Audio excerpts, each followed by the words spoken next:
All right, it's time for another edition of Jay's Retro Toys and Games for Wednesday, February 23rd, 2022, episode 5, coming at you with a classic game that pretty much spanned 1956, has been played ever since. And we can't stop saying the one word every time we play the game. We get 5 of a kind. What are we calling it? YAHTZEE! That's right. It's YAHTZEE next on the Retro Toys and Games.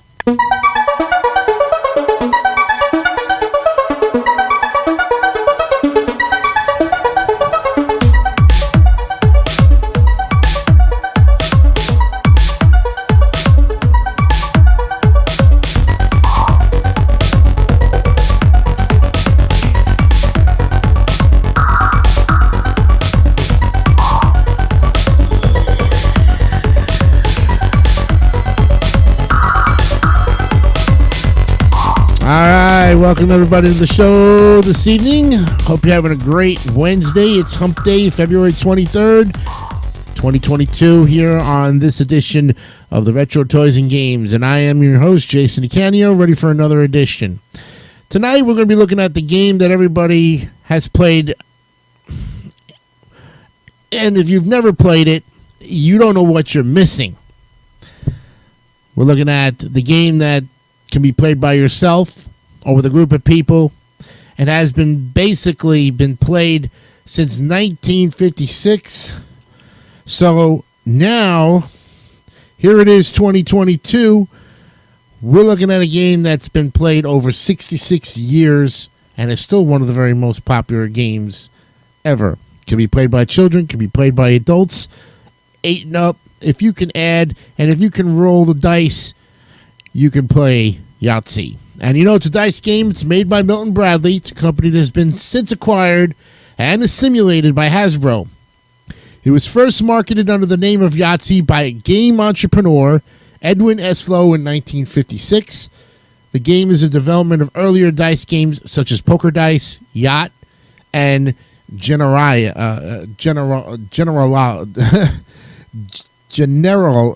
Is that what they? Wait a minute. Generala.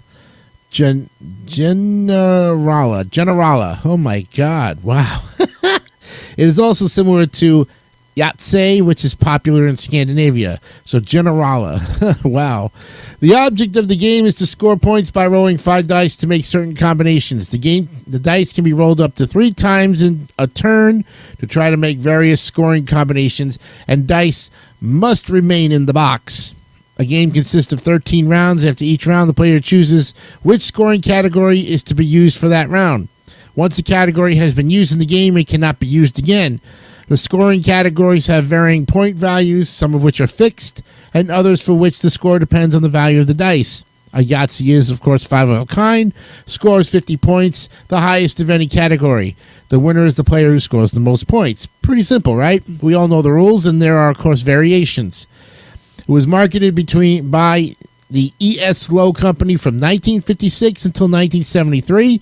Then in 73, Milton Bradley Company purchased the E.S. Lowe Company and assumed the rights to produce and sell YAHTZEE. During Lowe's ownership, over 40 million YAHTZEE games were sold worldwide. According to the current owner, Hasbro, 50 million YAHTZEE games are sold each year. A classic edition is currently being marketed by Winning Moves Games USA. Now let's look at the history, and this is where it really gets juicy. So the overall concept of YAHTZEE traces its roots to a number of traditional dice games. Among these are the games of Generala, the German game of Niffle, and the English games of Poker Dice and Cheerio. The most important predecessor of YAHTZEE is the dice game Yacht, which is an English cousin of Generala and dates back to at least 1938. Wood classifies Yacht and a similar 3-dice game called Crag as sequence dice games. YAHTZEE is similar to Yacht in both name and content, and although YAHTZEE is clearly derived from Yacht, it differed from it in a number of significant ways. First, it introduced the upper section bonus, It included the 3-of-a-kind category, and in yacht, both straights are a sequence of 5s. That's the big straight is 2, 3, 4, 5, 6. The little straight is 1, 2, 3, 4, 5. YAHTZEE introduced a sequence of 4 straight, the small straight. It introduced YAHTZEE bonuses and the Joker rule, and there was also a number of scoring differences. The present-day commercial YAHTZEE began when toy and game entrepreneur Edwin S. Lowe filed YAHTZEE as a trademark with the U.S. Patent Office on April 19th, 1956. So it's going to turn 67 years old this year, or will be 66 actually. The first commercial usage of the name YAHTZEE was a few weeks earlier on April 3rd. Lowe classified his product as a poker dice game. Lowe is also responsible for introducing bingo to the U.S. market. So according to Hasbro, the game was invented by an anonymous Canadian couple who called it the yacht game because they played it on their yacht with their friends. Later, they asked Lowe if he could make up some sets to be given as gifts to their friends who enjoyed the game. Lowe perceived the possibility of marketing the game and acquired the rights to the game from the couple in exchange for 1,000 gift sets. This story is expanded by Lowe in the 1973 book, A Toy is Born by Marvin Kaye. According to Lowe, the game did not initially do well commercially since the rules and appeal were not easily conveyed in an advertisement. Eventually, he had the idea of organizing YAHTZEE parties at which people could play the game and thereby gain a first-hand appreciation of it. The idea was successful, and enthusiasts quickly popularized the game through word of mouth.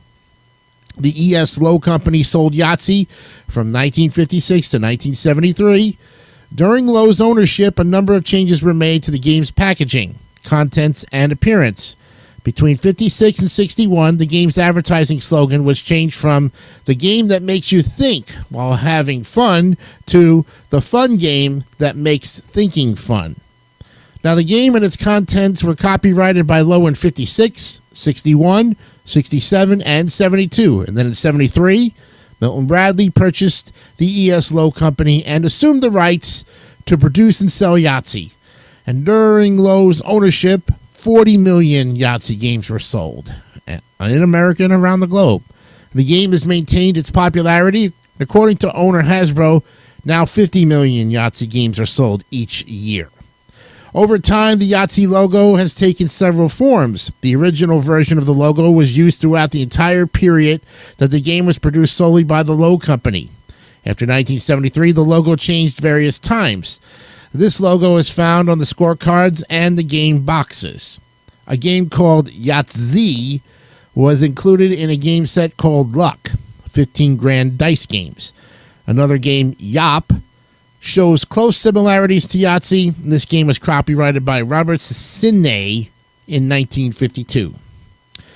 You all know the rules. The game consists of a number of rounds.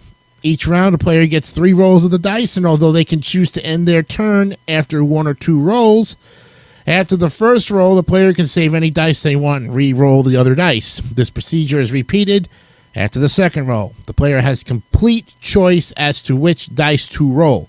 It is possible to re-roll both dice that were or were not rolled before. The YAHTZEE scorecard contains 13 different category boxes, and in each round, after the third roll, the player must choose one of these categories. The score entered in the box depends on how well the 5 dice match the scoring rule for the category. Details of the scoring rules for each category are given below, and as an example, one of the categories is called 3-of-a-kind. The scoring rule for this category means that a player only scores if at least 3 of the 5 dice are the same value. We all know that.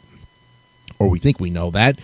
The game is completed after 13 rounds by each player, with each of the 13 boxes filled. The total score is calculated by summing all 13 boxes together with any bonuses. The YAHTZEE scorecard contains 13 scoring boxes divided into upper and lower sections. In the upper sections, you have aces, 2, 3, 4s, 5s, and 6s. Any combination of the sum of dice with the number gives you that. Okay, if a player scores a total of 63 or more points in these 6 boxes, you get the 35 bonus points, as you probably know. And although 63 points corresponds to scoring exactly 3 of a kind for each of the 6 boxes, a common way to get the bonus is by scoring 4 of a kind for some numbers so that few of the other numbers are needed. A player can earn the bonus even if they score a 0 in the upper section box. In order to gauge how well a player is doing in the upper section, they often refer to being up or down compared to the average of 3 required for each box, so that if a player scores 4 6s, they will be 6 up, while if they score just 2 2s, they will then only be 4 up. Similarly, if a player starts with 2 2s, they will be 2 down. Then in the lower section contains a number of poker-themed categories like 3 of a kind, 4 of a kind, full house, small straight, large straight, Yahtzee, and chance. Now, some players count a Yahtzee as being a valid full house. However, the official rule is that a full house is 3 of one number and 2 of another. Small straight and large straight are sometimes called low and high, short and long straight, or little and big. Now, if a category is chosen but the dice do not match the requirements of the category, the player scores 0. Some combinations offer the player a choice as to which category to score them under. Example, full house can be scored in the full house, the 3 of a kind, or the chance categories. Now, the chance category is often used for a turn that will not score well in any other category. Then, of course, you've got Yahtzee bonuses, and they occur when all 5 dice are the same. If a player throws a Yahtzee and has already filled the Yahtzee box with a score of 50, they score a Yahtzee bonus and get an extra 100 points. However, if they throw a Yahtzee and have filled the Yahtzee category with a score of 0, they don't get the Yahtzee bonus.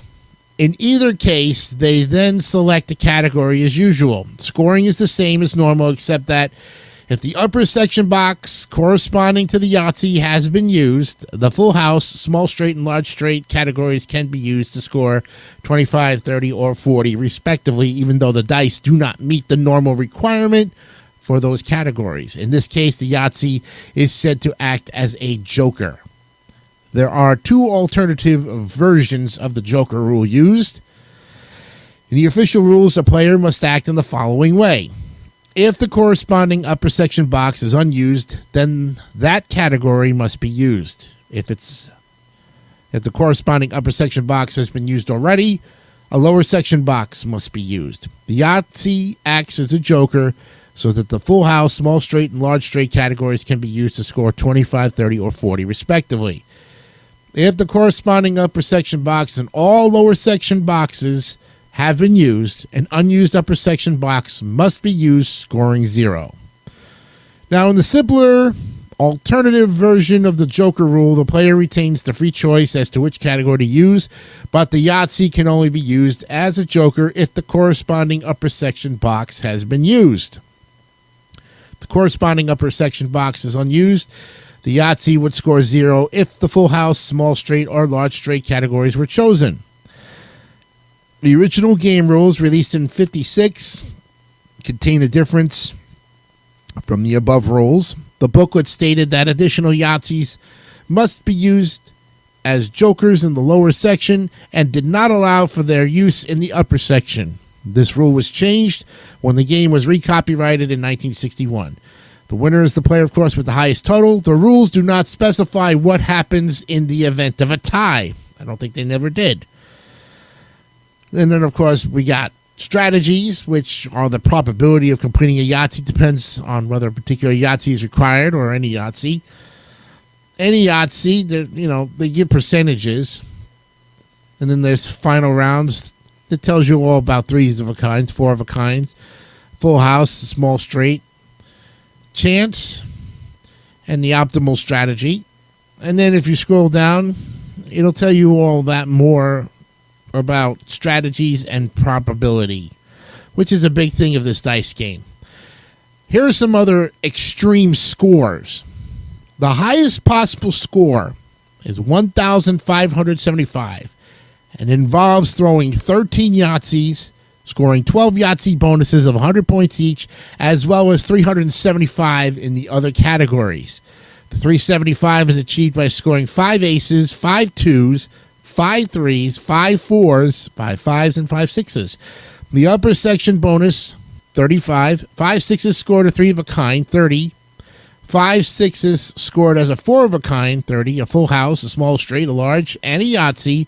And 5 sixes scored as chance. The score of 1575 requires using the Joker rules for the full house, small straight, and large straight categories. And in order to score that score, the player must throw 13 successive Yahtzees. And the probability of getting a Yahtzee is 4.60. And so the probability of a player rolling 13 Yahtzees in a row is only 4.6% raised to the 13th power.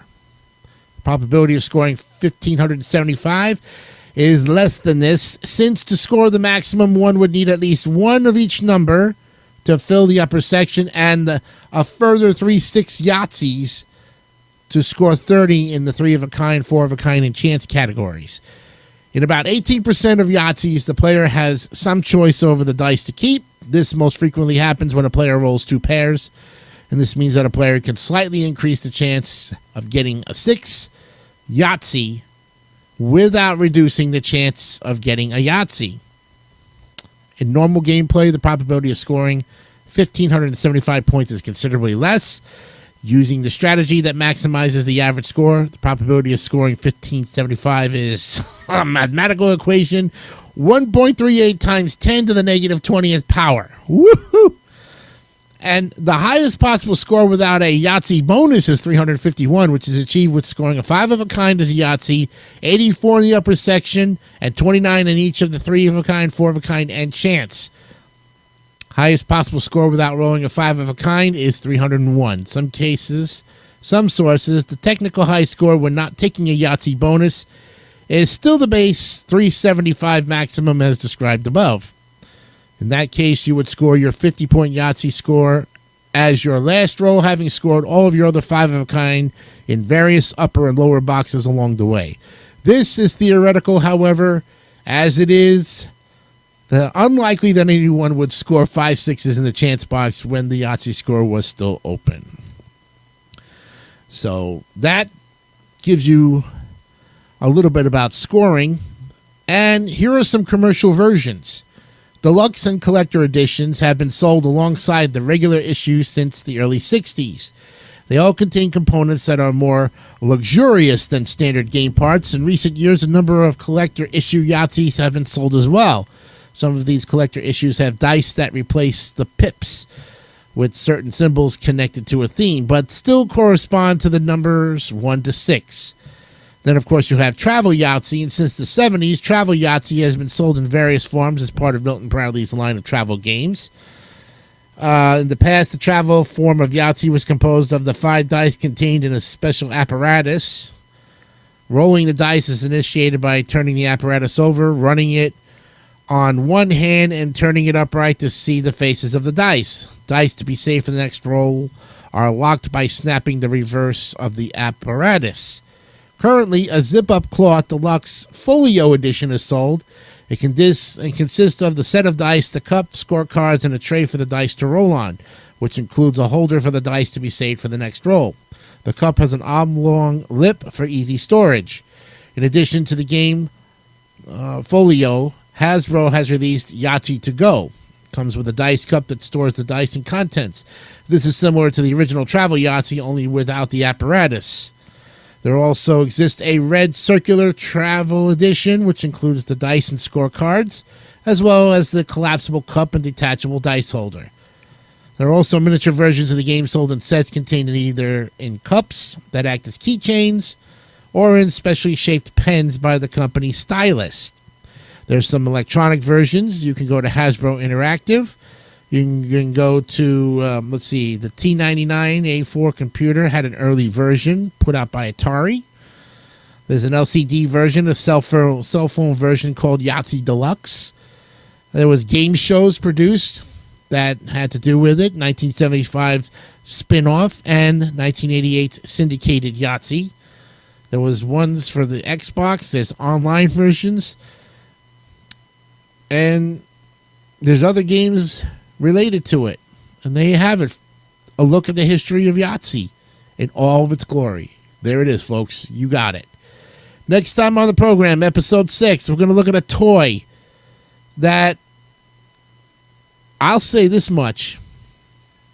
It was a big thing in 1983. Oh my God. If you had one of these dolls, because it was a unisex doll, you had one of them, you were truly the rich kid on the block. We'll look at the 1983 edition of a toy that spanned the globe and gave boys and girls around the world a chance to be mums and dads all over again. Cabbage Patch Kids. Next time on episode 6 of Jay's Retro Toys and Games. I'm Jason Icanio. Hope you had a great time with this one.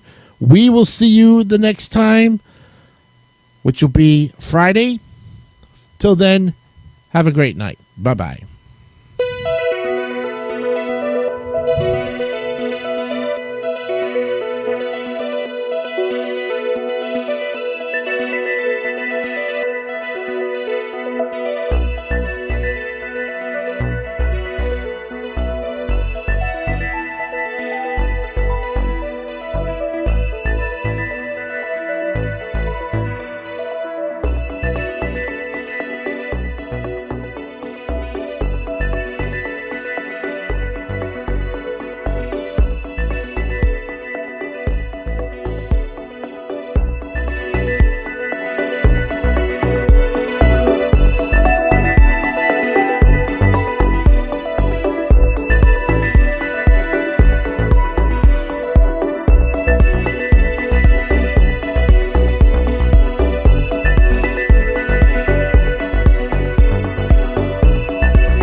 Don't forget to subscribe to the David3000 Network for great more content like this one.